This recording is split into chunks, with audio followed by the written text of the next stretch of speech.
Hi friends, இன்றைக்கி நம்ம ஒரு ஆன்மீக கதை பார்க்கலாம். கதையின் பெயர் முரண்பாடு. காசி விசாலாட்சி காசி விஸ்வநாதரின் உரையாடல் தான் அந்த கதை வடிவமாக நம்ம கேட்கலாம். சுவாமி, எனக்கு ஒரு சந்தேகம் என்றாள் விசாலாட்சி அம்பாள். ஒரு சந்தேகம் தானா? பரவாயில்லையே, கேள் கேள் அன்புடன் பதில் பகிர்ந்தார் காசி விஸ்வநாதர். இந்துக்கள் உங்களை நினைத்து வழிபட்டு கங்கையில் நீராடி எழுந்தால் அவர்கள் செய்த பாவமெல்லாம் போய்விடும் என்று சாஸ்திரம் இருக்கிறதே. ஆமாம் தேவி, அதில் என்ன சந்தேகம் உனக்கு? குற்றம் செய்தவன் தண்டனை பெறுவதும் நன்மை செய்தவன் புண்ணியம் பெறுவதும் தாங்கள் விதித்த விதி. செய்த தவறுக்கு பிராயச்சித்தம் இல்லை என்றும் வினை பயனை அவனவன் அனுபவித்தே தீர வேண்டும் என்றும் விதித்திருக்கிறீர்கள். அப்படி இருக்க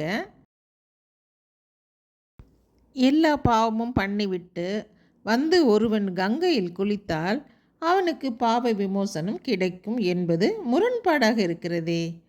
விசாலாட்சி அம்பாள் வினாக்குறியுடன் விஸ்வநாதரை பார்த்தாள். சிவன் சிரித்தார். ஒரு சம்பவம் மூலம் உனக்கு புரிய வைக்கிறேன் என்றார். காசி கங்கை கரை ஓரம் கிழ பிராமணரான கணவரின் பிணத்தை மடியில் கிடத்தி கொண்டு அந்த விடிகாலையில் அழ ஆரம்பித்தாள் ஒரு கிழவி.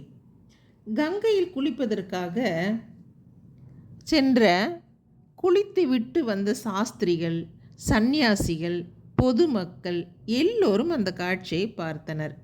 ஏனம்மா, பிணத்தை இங்கே வைத்து கொண்டு அழுகிறாய்? தகனம் செய்ய வேண்டியதுதானே?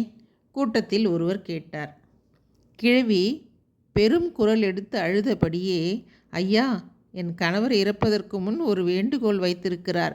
இதுவரை ஒரு பாவமும் செய்யாத யாராவது ஒரு மனிதன்தான் அவருக்கு இறுதி காரியம் செய்ய வேண்டும் என்று சொல்லியிருக்கிறார். எங்களுக்கோ குழந்தை இல்லை, வேறு வழியும் இல்லை. என்ன செய்வது?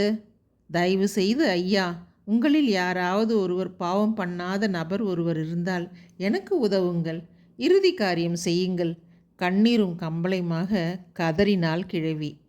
கூட்டம் விலகி ஓடிற்று.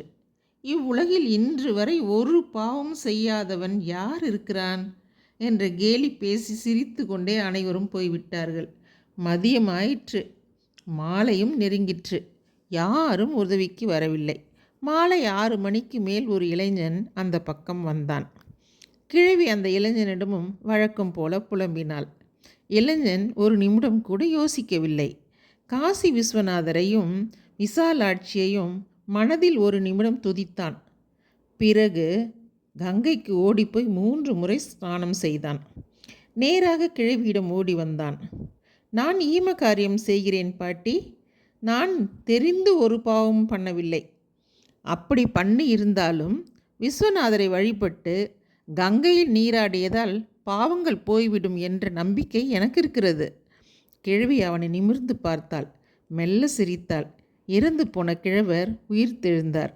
கிழவி விசாலாட்சியாகவும் கிழவர் விஸ்வநாதராகவும் மாறி அந்த இளைஞனுக்கு காட்சி தந்தார்கள். மெய் சிலிர்த்து போனான் இளைஞன். கடவுளின் பாதங்களில் விழுந்தான். பார்த்தாயா தேவி, காசிக்கு எத்தனையோ பேர் வந்தாலும் என்னையும் உன்னையும் வணங்கினாலும் கங்கையில் நீராடினாலும் ஒரு நம்பிக்கை வேண்டும். பாவமெல்லாம் போய்விட்டது, இனி பாவம் பண்ண மாட்டேன் என்ற வைராகியம் இருக்க வேண்டும். அப்படிப்பட்டவர்களுக்குத்தான் நற்கதி அளிப்பேன். பூர்வ ஜன்மத்தில் புண்ணியம் செய்தவர்களுக்குத்தான் அப்படி ஒரு நம்பிக்கை ஏற்படும். புரிகிறதா என்றார் சிவபெருமான். புரிகிறது நாதா. பெருமையுடன் ஈசனை பார்த்தாள் விசாலாட்சி. கதை எப்படிங்க இருக்குது? உங்களுக்கு பிடிச்சிருக்குங்களா? ஆன்மீக கதை பிடிச்சிருந்தால் லைக் பண்ணிட்டு, ஷேர் பண்ணிட்டு, கமெண்ட் பண்ணுங்கள். சப்ஸ்கிரைப் பண்ண மறக்காதீங்க. தேங்க்யூ.